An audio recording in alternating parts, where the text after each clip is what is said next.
Assalamualaikum warahmatullahi wabarakatuh. Waalaikumsalam warahmatullahi wabarakatuh. Bismillahirrahmanirrahim. Alhamdulillahi rabbil alamin. Wal aqibatu lil muttaqin. Wala udwana illa 'alal zalimin. والصلاة والسلام على أشرف الأنبياء والمرسلين سيدنا ومولانا محمد وعلى آله وأصحابه المجاهدين الطاهرين أما بعد. Saudara-saudara kaum muslimin rahimakumullah. Salah satu kelebihan makhluk bernama manusia, yaitu bahwa Allah subhanahu wa ta'ala menghiasi hidup manusia ini dengan syahwat, atau yang lazimnya kita sebut sebagai hawa nafsu. Inilah tenaga yang merupakan daya dorong yang melahirkan dinamika dalam kehidupan manusia, yang menyebabkan terus-menerus terjadinya perkembangan dalam sejarah peradaban dan kehidupan manusia. Hawa nafsu bisa melambungkan seseorang kepada puncak kejayaan, dan hawa nafsu dapat menenggelamkan seseorang ke dasar jurang kehancuran yang paling dalam. Pada surah Ali Imran ayat 14, Allah subhanahu wa ta'ala berfirman, A'udzu billahi minasy syaithanir rajim.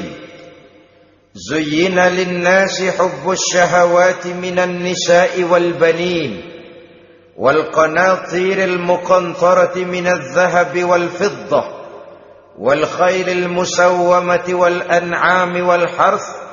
Dzalika mata'ul hayatid dunya. Wallahu indahu husnul ma'ab. Mari kita perhatikan ayat ini lebih dekat lagi. Allah subhanahu wa ta'ala menjelaskan, Zuyyina linnasi hubbus syahawat. Makhluk manusia itu dihiasi dengan hawa nafsu. Dengan kata lain, hawa nafsu adalah perhiasan. Manusia tanpa hawa nafsu sama saja dengan orang yang tidak berhias, monoton, tidak mempunyai perkembangan dalam gerak kehidupannya. Tetapi kalau hawa nafsu adalah perhiasan, maka jika kita berbicara soal perhiasan, ada dua hal yang harus menjadi catatan pokok. Pertama, kapan satu perhiasan boleh kita pakai? Yang kedua, di mana perhiasan itu harus kita pakai? Kalau saudara berdandan rapi, pakai sepatu dengan kaos kaki, celana, jas, pakai dasi segala macam, tapi itu saudara lakukan pada saat saudara akan pergi ke WC, maka saudara sudah memakai perhiasan tidak pada waktu yang tepat. Begitupun sebaliknya, kalau jam tangan saudara pakai di kaki, kopiah saudara pasang di kaki, lalu sepatu naik ke atas jidat, maka saudara memakai perhiasan tidak pada tempatnya yang tepat. Demikian juga sifat yang bernama nafsu. Kapan dia boleh diperturutkan, di mana dia boleh disalurkan, adalah tugas daripada agama untuk mengatur syahwat atau hawa nafsu. Lihatlah kehidupan malaikat. Malaikat makhluk yang diciptakan Allah tanpa hawa nafsu. Maka kehidupan malaikat monoton. Malaikat tidak mempunyai peradaban dan kebudayaan. Malaikat adalah makhluk yang secara instinktif diciptakan untuk berbakti, tidak punya alternatif atau pilihan lain. Saudara lihat, Ada malaikat yang sejak diciptakan diperintahkan untuk sujud, sujud saja sampai sekarang, enggak bangun-bangun. Ada malaikat yang sejak diciptakan diperintahkan untuk tasbih, tasbih saja, yang lain tidak. Ada malaikat yang sejak diciptakan diperintahkan mencabut nyawa, nyawa saja urusannya, yang lain tidak. Pekerjaannya monoton. Tetapi memang karena tidak ada hawa nafsu, tidak ada kecenderungan malaikat untuk nyeleweng. Belum pernah kita dengar misalnya ada malaikat Jibril korupsi ayat. Ini kelihatannya ayat bagus ini, nggak usah disampaikan kepada bawahan Muhammad, dipakai sendiri saja. Tidak. Kita belum pernah dengar malaikat maut keliru mencabut nyawa orang yang belum waktunya modar. Belum pernah. Malaikat itu ibadun mukramun la ya'sunallaha fima amarahum wa yaf'aluna ma yu'marun. Maka kehidupan malaikat adalah monoton. Dinamika tidak ada, peradaban dan kebudayaan juga tidak ada. Andai kata bumi dan seluruh isinya diserahkan kepada malaikat untuk mengisinya, barangkali saudara tidak akan pernah kenal jembatan Semanggi, saudara tidak akan pernah kenal Monas, gedung-gedung bertingkat, gedung-gedung pencakar langit. Semua yang menggerakkan itu adalah karena manusia mempunyai hawa nafsu. Nah, kemudian pada kalimat berikutnya Allah memberikan rincian. Apa nafsu kepada apa yang paling menonjol dalam kehidupan manusia itu? Pertama, minan nisa, hawa nafsu kepada perempuan. Ini tentu yang ditujukan laki-laki. Dimanapun saja makhluk bernama laki-laki, kalau dia normal, tidak impoten, mesti suka kepada perempuan. Itu wajar, bin pantas alias normal. Tetapi tadi saya katakan di awal, nafsu kepada perempuan adalah perhiasan. Kapan makainya, di mana makainya, itulah tugas agama memberikan tuntunan dan aturan.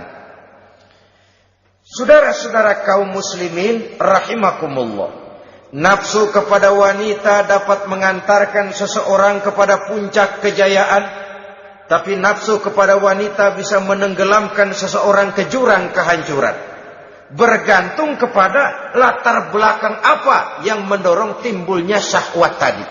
Dengan kata lain, motivasi syahwat tadi digerakkan oleh iman dan ketakwaan, atau semata-mata karena memang syahwat yang merupakan kendaraan iblis. Penyelewengan pertama yang terjadi dalam sejarah kehidupan manusia adalah penyelewengan yang dilakukan oleh Nabi Adam alaihi salam pada saat ia memetik buah khuldi. Kenapa itu dilakukan oleh Nabi Adam? Karena terdorong oleh rasa sayang dan cinta kepada istrinya Hawa. Sebenarnya Hawa lah yang merajuk, Siti Hawa lah yang membujuk. Dan Nabi Adam oleh karena syahwatnya kepada istrinya memperturutkan bujukan Siti Hawa itu. Peristiwa Nabi Adam ribuan tahun yang lalu akan terus relevan sampai ke zaman kita sekarang ini. Berapa banyak orang-orang yang karena terlalu ingin menyenangkan istrinya, lalu tidak segan-segan melakukan perbuatan-perbuatan yang menyimpang, baik itu merugikan orang lain, merugikan masyarakat, bahkan merugikan bangsa dan negaranya. Seorang pedagang tidak akan segan-segan menipu. Sebaliknya pun begitu. Tidak jarang wanita di dalam kelemahannya bisa menenggelamkan dunia.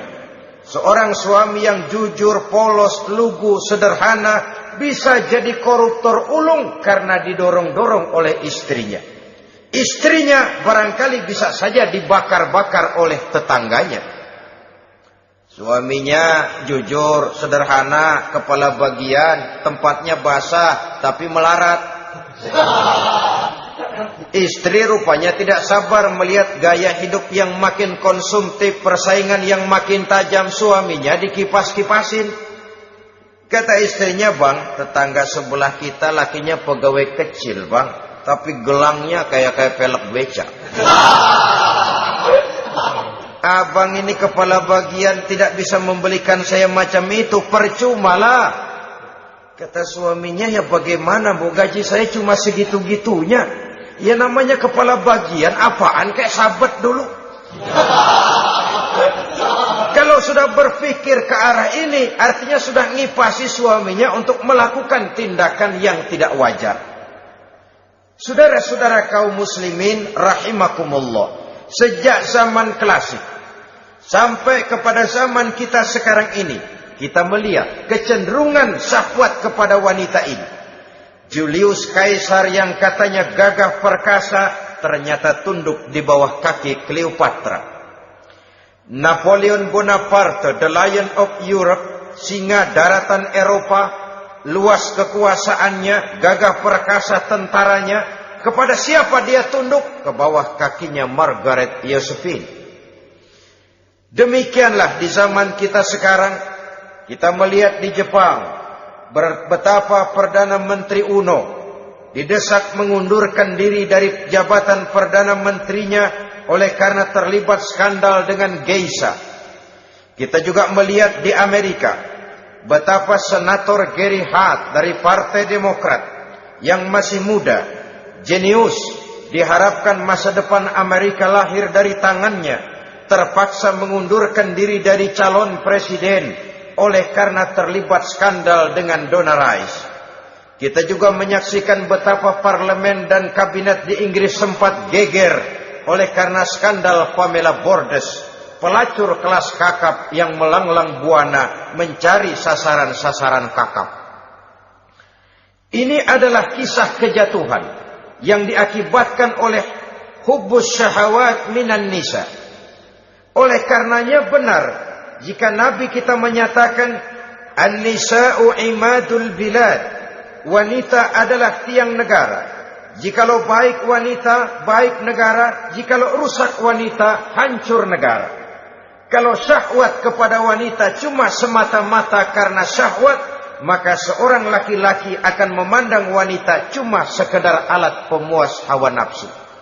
Nilainya rendah.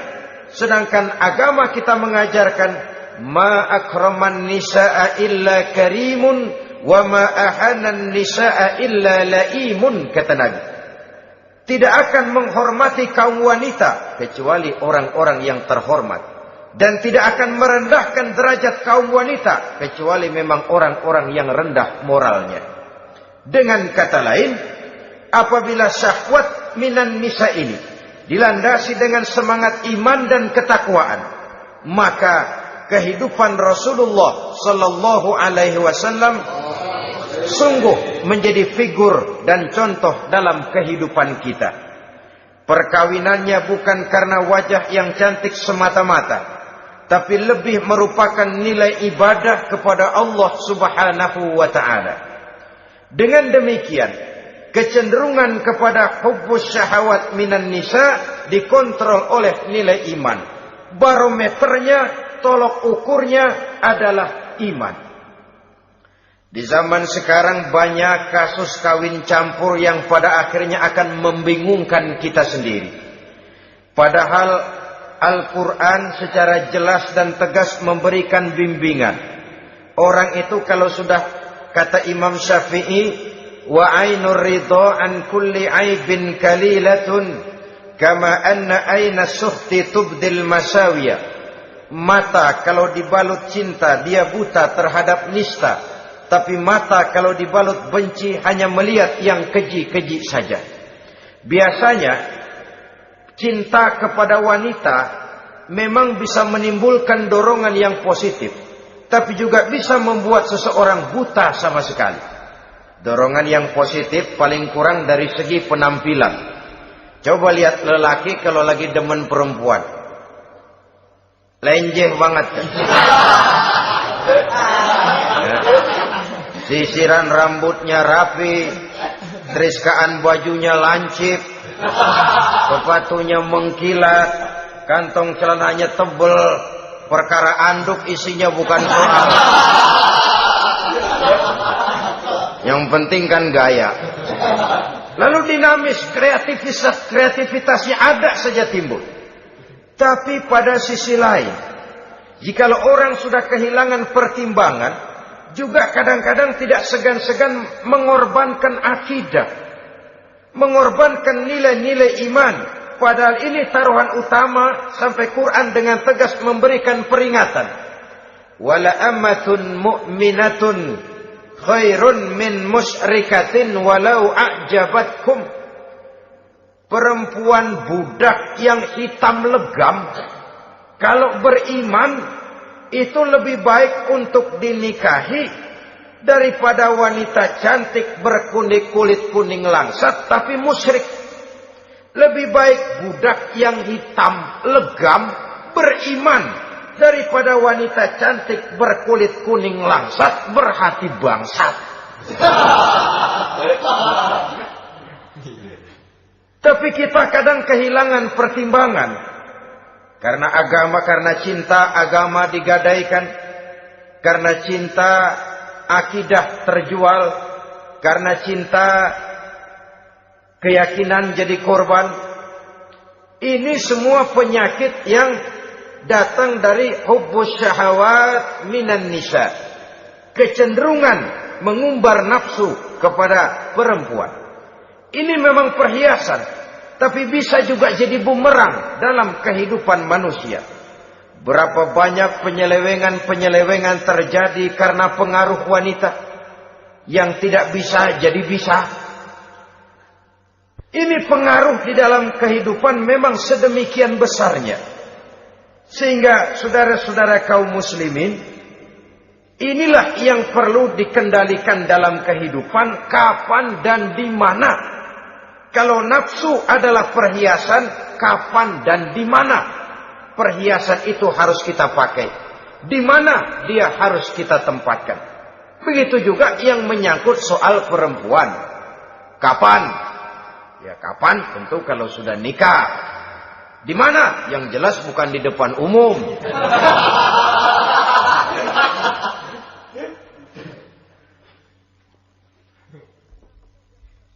Ini nafsu yang pertama, minan nisa. Yang kedua, wal banin. Dihiasi juga manusia dengan kecintaan kepada banin. Makna banin di sini al-aulad, anak-anak laki. Kenapa disebut banin, anak-anak laki?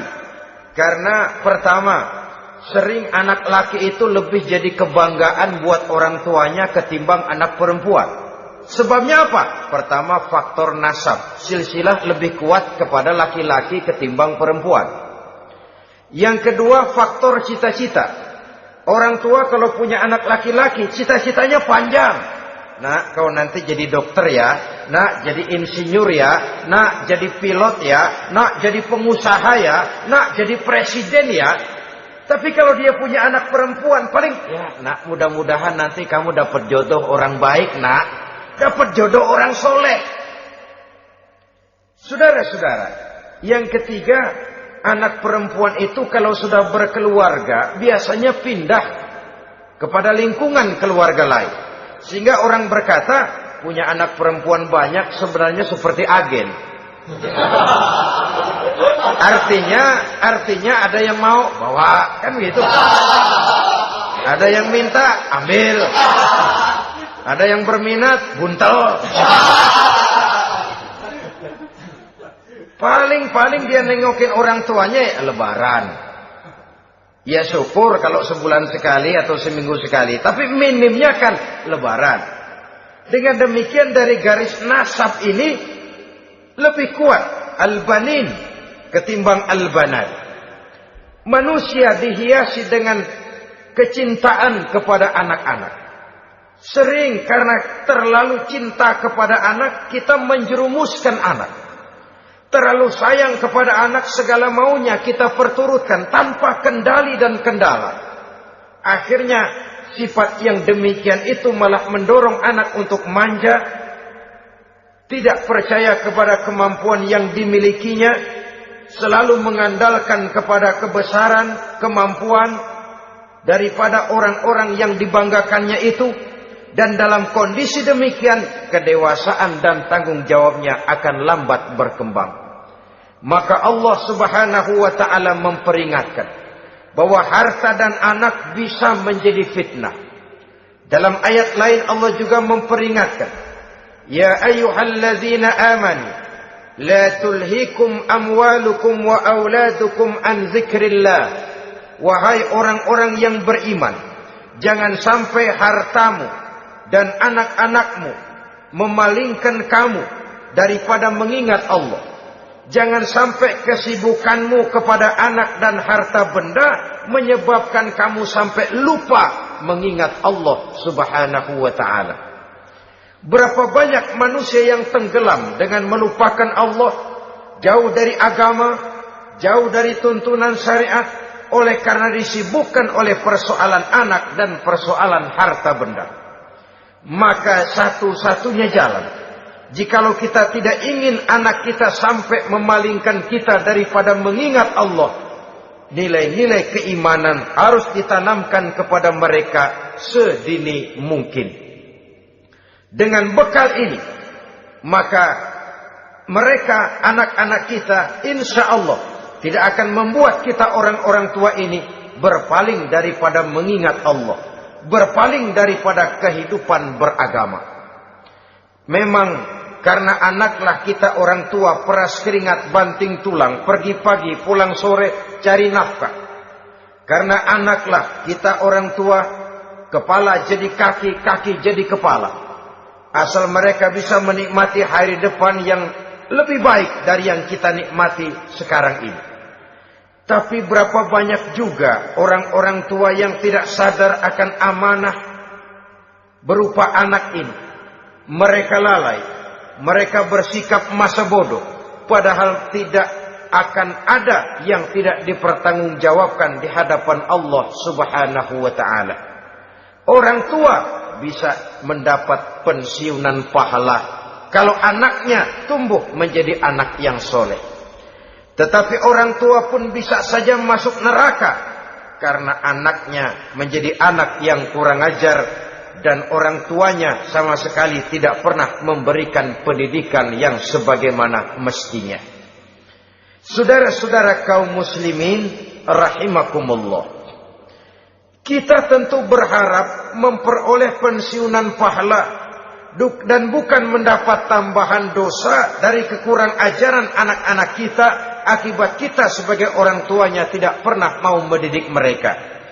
Dalam hadis ada diriwayatkan, ada anak kurang ajar, sembahyang tidak, puasa ibadah tidak, kenal Allah tidak, beriman pun tidak, dosa kelewat banyak, kejahatan berkarat.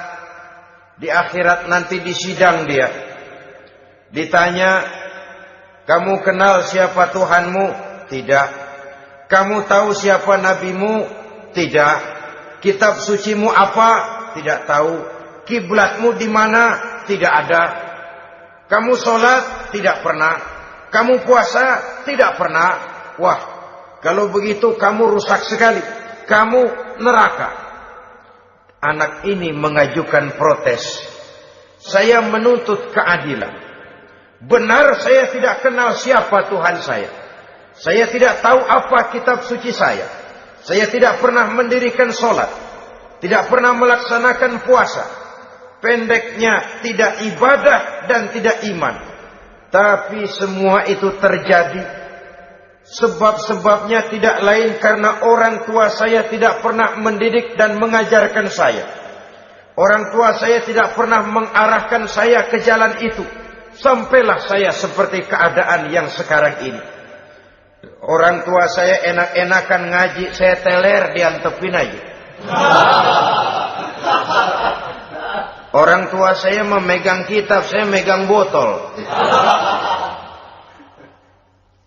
Dia tahu, dia diam saja. Dia tahu dan dia tidak memberikan peringatan. Karena orang tua saya lah, maka saya jadi seperti sekarang ini. Kalau saya harus masuk ke dalam neraka, saya menuntut keadilan agar orang tua saya juga ikut bersama saya gabung ke dalam neraka. Orang tuanya yang baik-baik dipanggil, Sudah mau berangkat ke surga nih orang tua, dipanggil, "Ntar dulu mas, ini dulu."